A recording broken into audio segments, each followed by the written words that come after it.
Ever heard a story so epic it sounds like a blockbuster movie?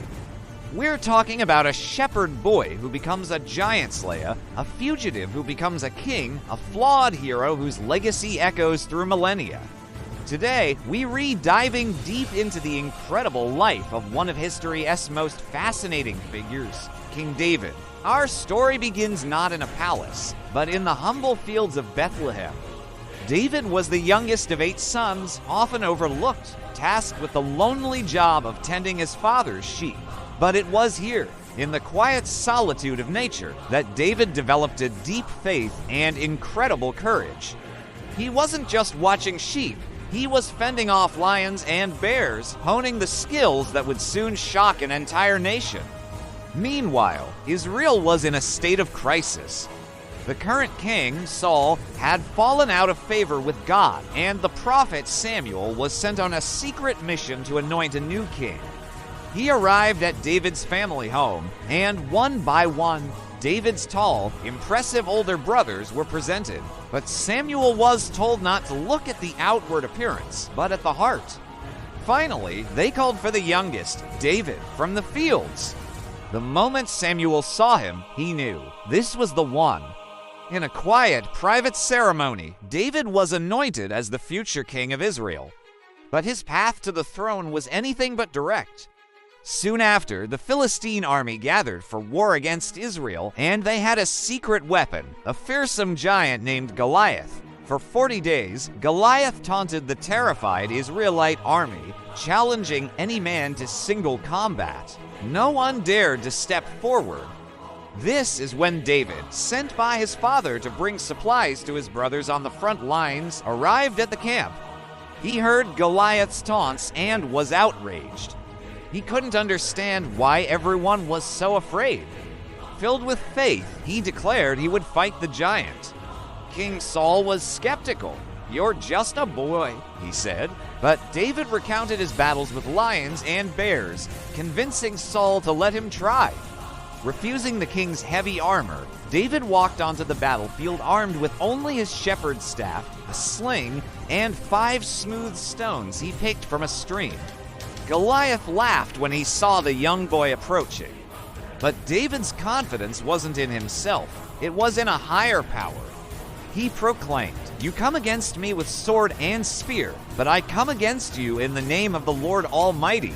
With a single, well-aimed stone from his sling, David struck Goliath in the forehead. The giant collapsed. David had done the impossible. The shepherd boy had defeated the champion, and the Philistine army fled in terror. Overnight, David became a national hero. His fame spread like wildfire. The people sang, "Saul has slain his thousands, and David his tens of thousands." This chant of praise ignited a fire of jealousy in King Saul. The man who once saw David as a champion now saw him as a threat to his throne. Saul's admiration turned to paranoia and rage. He made multiple attempts on David's life, even throwing a spear at him while David was playing the harp to soothe the king's troubled spirit. David was forced to flee for his life. For years, he lived as a fugitive, hiding in caves, deserts, and even among his former enemies, the Philistines. He was hunted relentlessly by Saul and his army, but David wasn't alone. A loyal band of followers, misfits, and outcasts themselves gathered around him.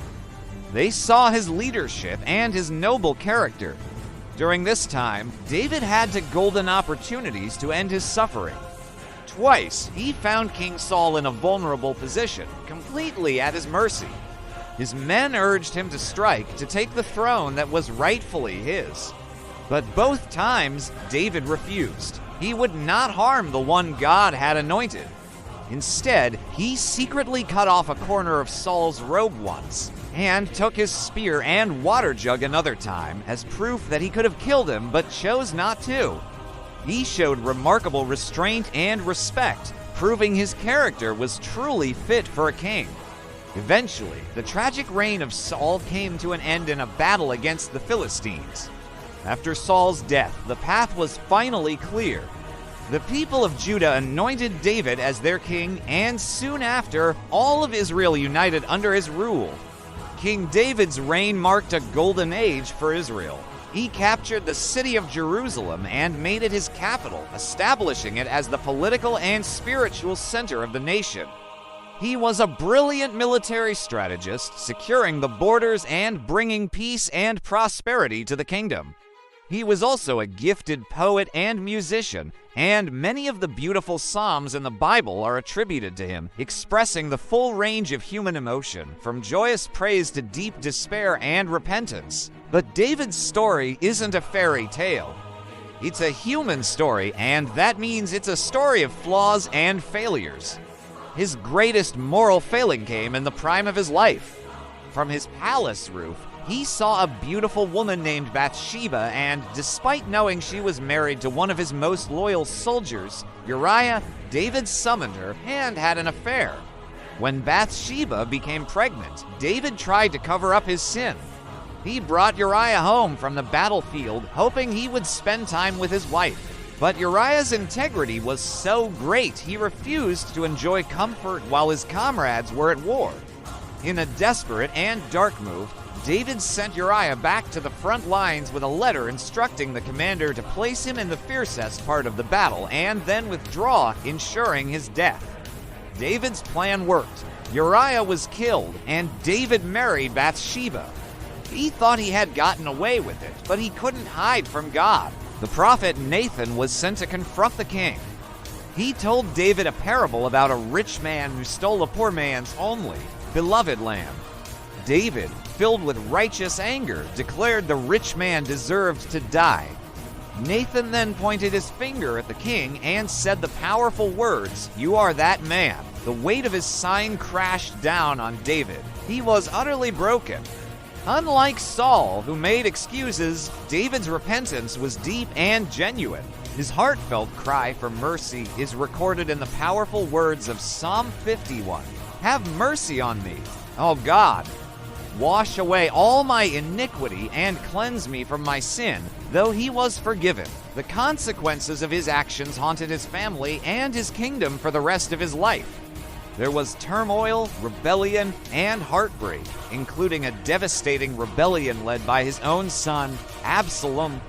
David's later years were filled with sorrow, a stark reminder that our choices have lasting effects. Yet, despite his profound failures, David is remembered as a man after God's own heart. Why? Because his heart always returned to a place of humility and repentance. His life shows us that it's not about being perfect, but about our response when we fail. It's about owning our mistakes and turning back with a sincere heart. As his life drew to a close, David prepared for the future of his kingdom. He passed the crown to his son, Solomon, and gave him the charge to build the great temple in Jerusalem, a dream David himself was not permitted to fulfill. The story of David is a timeless epic of faith, courage, failure, and redemption. From a shepherd boy to a giant slayer, a fugitive to a king, a sinner to a saint in the eyes of his people. His life is a powerful testament to the idea that our origins don't define our destiny, and that even in our darkest moments, there is always a path back to the light. His legacy lived on, not just through his son Solomon, but through a royal lineage that, according to tradition, would one day lead to an even greater king. What's your favorite part of David's story? Let me know in the comments below.